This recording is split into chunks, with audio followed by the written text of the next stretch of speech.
एक बार आपने ये पास्ता ट्राई कर लिया ना, तो आई एम गारंटेड कि आपको बाहर का पास्ता बिल्कुल पसंद नहीं आएगा।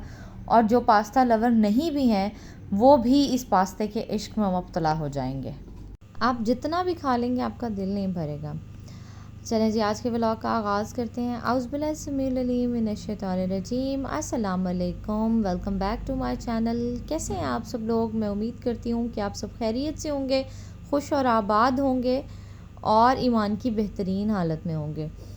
जैसे कि आपको पता है, मैंने लास्ट व्लॉग में शेयर किया था कि पाँव पे चोट लगने की वजह से मैं थोड़ा बहुत काम कर रही थी ऑन एंड ऑफ, और अब अल्हम्दुलिल्लाह पाँव काफ़ी बेहतर है। पेन अभी भी है स्टिल, लेकिन आपको पता है ज़िंदगी के काम तो कभी भी नहीं रुकते। तो इतने दिनों से मैं बेड रेस्ट पे थी और मैंने लॉन्ड्री नहीं की थी। काइंड ऑफ बेड रेस्ट कह सकते हैं आप उसको, क्योंकि मैं साथ साथ काम भी कर रही थी और साथ साथ रूटीन भी चल रही थी। बच्चे भी जिस तरह से रूटीन से जा रहे थे स्कूल, तो अल्हम्दुलिल्लाह लाइफ डिस्टर्ब नहीं हुई थी। बट ज़ाहिर है आपको तकलीफ़ आती है, और आपको पता है माँ कभी भी कंप्लीट रेस्ट नहीं मिलता उनको, चाहे वो किसी भी तकलीफ़ में हो। लेकिन अल्लाह ताला तकलीफ़ों को कम करे सबकी। और मैंने लॉन्ड्री करी थी और हेल्प ले ली थी मैंने अपने बेटे से। और अभी भी पाँव के ऊपर से मैंने बैंडेज तो उतार दिया, बट थोड़ी सी स्वेलिंग है और थोड़ा सा डिस्टर्ब है पेन के हवाले से। लेकिन अल्हम्दुलिल्लाह चल फिर रही हूँ और काफ़ी बेहतर हूँ। तो किचन इग्नोर हो रहा था इतने दिनों से। मैं सिर्फ कुकिंग करती थी, थोड़े बहुत बर्तन धोती थी और जाके लेट जाती थी। तो इतने दिन मैंने किसी चीज़ की तरफ कोई ध्यान नहीं दिया। यूँ समझें कि मैंने आंखें बंद की हुई थी। सब कुछ मुझे नज़र आ रहा था कि अच्छा ये यहाँ पे डस्ट है, ये बुरा, ये ख़राब हुआ हुआ है, ये ख़राब हुआ हुआ है। लेकिन उसके बावजूद मैं बस सिर्फ इग्नोर करी थी कि मैं मुसलसल काम नहीं कर सकती थी।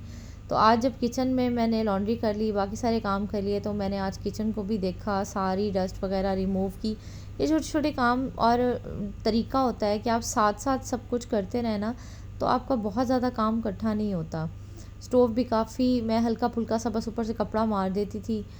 रेगुलर जो डस्टिंग वाला होता है उसको मैं क्लीन नहीं कर पा रही थी। लेकिन आज मैंने सारी चीज़ें, रैक, सब कुछ निकाल के मैंने प्रॉपर तरीके से क्लीन किया था। मोस्टली बच्चे किचन यूज़ कर रहे थे, तो आपको पता है बच्चे वो आया कि वो ऊपर से बिल्कुल डस्टर करके काउंटर क्लीन कर देते थे।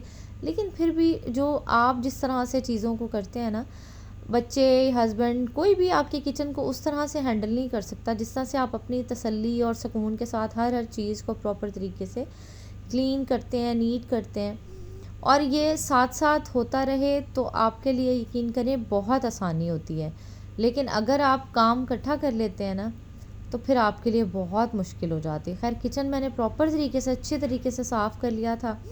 इंशाल्लाह किचन क्लीनिंग की जो एक मैं लिक्विड बनाती हूँ, उसकी भी मैं आपके साथ जो है वो शेयर करूँगी कि मैं कैसे बनाती हूँ। तो अभी मैं बना रही थी जी वाइट सॉस पास्ता। रेस्टोरेंट के इस अंदाज से बनाऊंगी मैं, लेकिन ये रेस्टोरेंट से इतना कोई ज़बरदस्त और इतना कोई लजीज बनेगा कि आप इसको खाएंगे अगर, तो आप इसके फ़ैन हो जाएंगे और आपको रेस्टोरेंट का पास्ता बिल्कुल अच्छा नहीं लगेगा। खैर जी, मैंने डाला लहसुन अदरक, उसके साथ डाले मैंने टमाटर के मैंने छिलके उतार लिए थे। टोमेटो पेस्ट भी अगर आप डालना चाहें तो डाल सकते हैं, अदरवाइज़ आप इन्हीं को इसी तरह से, मैं इनको जब मैं छिलका उतार के डालती हूँ ना, तो ये अच्छे से डिज़ोल्व हो जाते हैं अंदर। तो फील ही नहीं होता कि टोमेटो पेस्ट है या आपने प्यूरी डाली है या आपने टमाटर डाले हैं। साथ मैंने चिकन को काट लिया था, वेजेस वगैरह काट कर ली थी सारी। चिकन को मैंने क्यूब्स में काटना चाहे तो भी आपकी मर्ज़ी। मैंने वैसे इनको लॉन्ग स्ट्रिप्स, हल्की हल्की पतली पतली लॉन्ग स्ट्रिप्स में काट लिया था।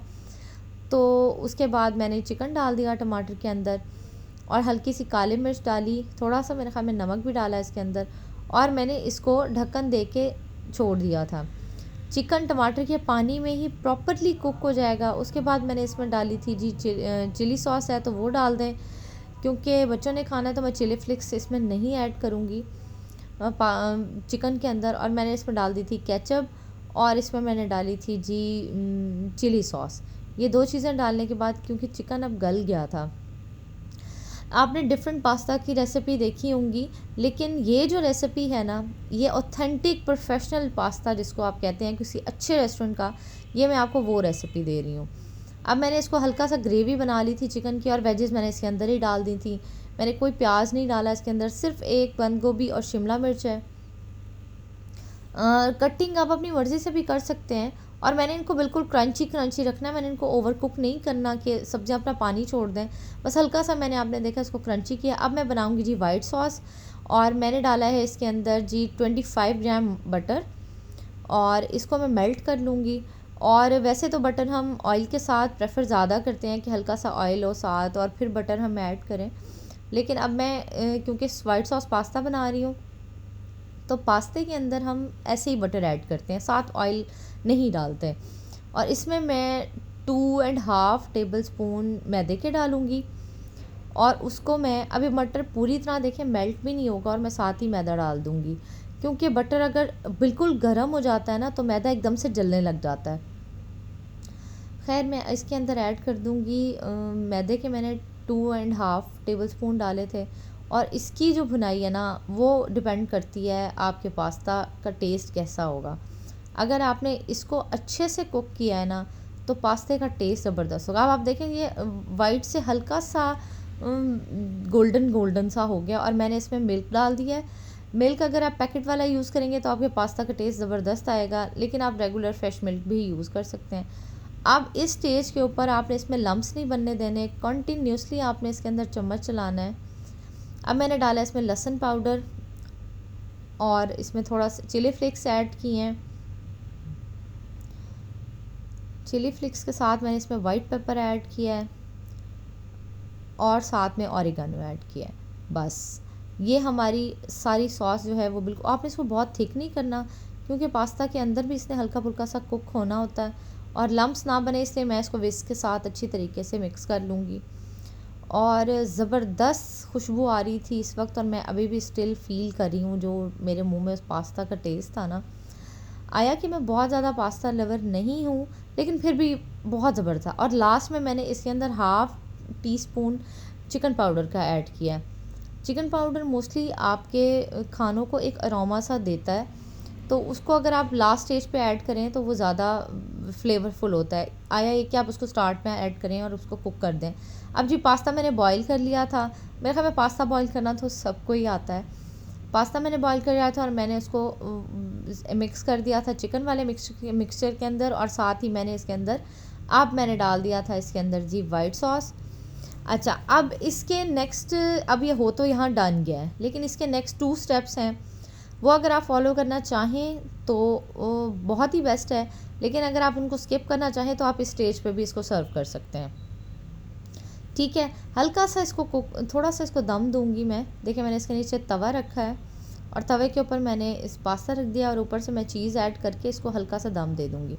अगर आप इसका कलर चाहते हैं रेस्टोरेंट स्टाइल, जैसे बेक करने के बाद ऊपर से हल्का सा ब्राउनिश कलर आ जाता है, तो फिर तो आप इसको ओवन में रख दें।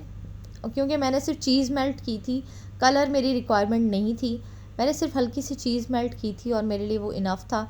अब मैं इसके अंदर कढ़ाई के अंदर चीज़ ऐड करके इसके ऊपर से ढक्कन दे दूँगी।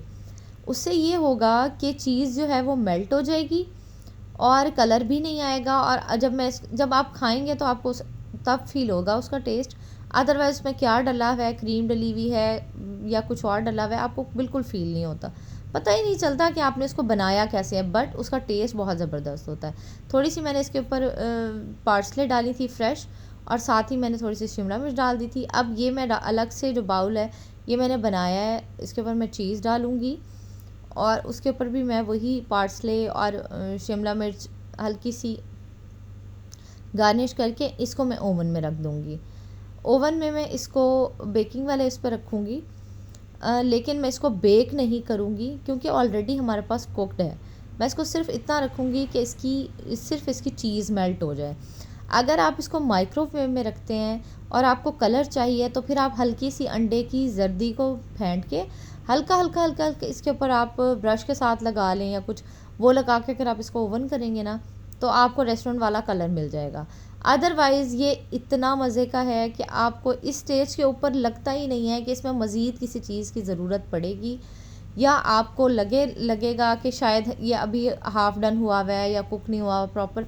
ये बहुत मज़े का बनता है। ये तो आपने मस्ट ट्राई करना है और मुझे ज़रूर फीडबैक देना है। चलें जी, मैं आ गई थी अब मार्केट बच्चों को खाना शाना खिला के, क्योंकि इतने दिनों से मैं घर से बाहर ही नहीं निकली थी और घर के छोटे छोटे इतने काम जमा हुए थे। तो मैं अब बच्चों को लेके आ गई थी जी गर्देज़ी मार्केट, और मैं तो हैरान रह गई, बड़े अरसे के बाद मेरा गर्देज़ी मार्केट का चक्कर लगा है और हुलिया ही बदल चुका था। मुझे ऐसे लग ही नहीं रहा था कि मैं उसी बाज़ार में आई हूँ जो जहाँ मेरा हर वक्त आना जाना होता है। टोटली रोड इतने खुले खुले हो गए थे, वो इनकी वजह से कि इन्होंने जो शॉप्स के बाहर इन्होंने बनाए होते थे फट्टे वगैरह लगाए हुए थे चीज़ों के, तो वो सारे उठा लिए थे। अब मैं आपको दिखा रही हूँ, यहाँ डॉल्फिन वाले आए हुए थे, जो एक आधा बंदा शॉप के बाहर बैठा था। एक तो फ़ायदा तो हुआ है इससे कि रोड थोड़ा सा खुला हो गया है। मतलब आपको गाड़ी ले जाते हुए पहले बड़ी मुश्किल होती थी, अगर आप गाड़ी पे जाते थे ना तो आप फंस जाते थे, पैदल जाते थे तो आप निकल जाते थे, रिक्शा होता था तो वो भी फंस जाता था। एक लिहाज से तो अच्छा हुआ है कि रोड्स खुले हो गए हैं और इशू नहीं होता आप जाते हुए, लेकिन बहुत सारे लोगों का रोज़गार वाबस्ता है इस चीज़ के साथ, जो दुकानों के किराए अफोर्ड नहीं कर सकते, जो थोड़ी बहुत जगहों के ऊपर बैठ के अपना रोज़ी रोटी कमा रहे हैं, तो उनके साथ ये मेरा ख़्याल है कि ज़्यादती है।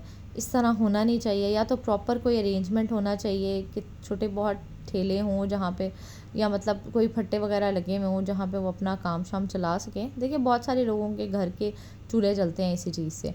अच्छा, अब गुज़रते हुए मेरी नज़र पड़ी, ये 6 नंबर के ऊपर ही एक शॉप है बैंक के ऑपोज़िट, जहाँ पे मुल्तान वालों को तो पता होगा, जहाँ पे दही बड़े वाले खड़े होते हैं। ये ना कोई 120 रुपीज़ शॉप थी, और मैं यहाँ पे चली गई और मैंने देखा कि 3-4 आइटम जो लिमिटेड और सिलेक्टेड कह लें आप, वो तो ऐसे थे कि जो मैं बड़ी बड़ी शॉप से भी ख़रीदती हूँ, तो सेम वही चीज़ें थी यहाँ पे, लेकिन अच्छी थी। तो मैंने कुछ हल्की फुल्की शॉपिंग क्रॉकरी की भी कर ली थी, और अब ऑन एंड ऑफ ऐसे ही चल रहा था। मैं एक टाइम बना रही थी, 2 टाइम बना रही थी, तो एक टाइम हम बाहर से खा रहे थे। तो आज का मेरे ख्याल में लास्ट डे था, क्योंकि मैं काम करना शुरू हो गई थी, तो हम बच्चों को रात को लेके आ गए थे जी बाहर, क्योंकि काफ़ी लेट हो गया था। पास्ता हम लोगों ने दोपहर में खाया था और रात हो गई थी और मैंने कुछ नहीं बनाया था। अब हस्बैंड लेके आए गए थे बच्चों को बाहर, और काफ़ी लेट हम लोग निकले थे। वैसे तो हम लोग भी बाइकआउट ही कर रहे हैं, लेकिन अब लेट निकलने की वजह से कुछ और कोई और ऑप्शन थी नहीं, तो खैर हम यहीं आ गए थे और खा लिया था। और मेरे ख्याल में ये जो इशू है ना, ये सारे बच्चों के साथ होता है कि उन्हें गाड़ी चलानी होती है। तो खैर जी, ये था जी मेरा आज का व्लॉग। उम्मीद करती हूँ आपको पसंद आएगा तो वीडियो को लाइक कीजिएगा, चैनल को सब्सक्राइब कीजिएगा और मुझे अपनी दुआओं में ज़रूर याद रखिएगा। अल्लाह हाफ़िज़, बाय बाय।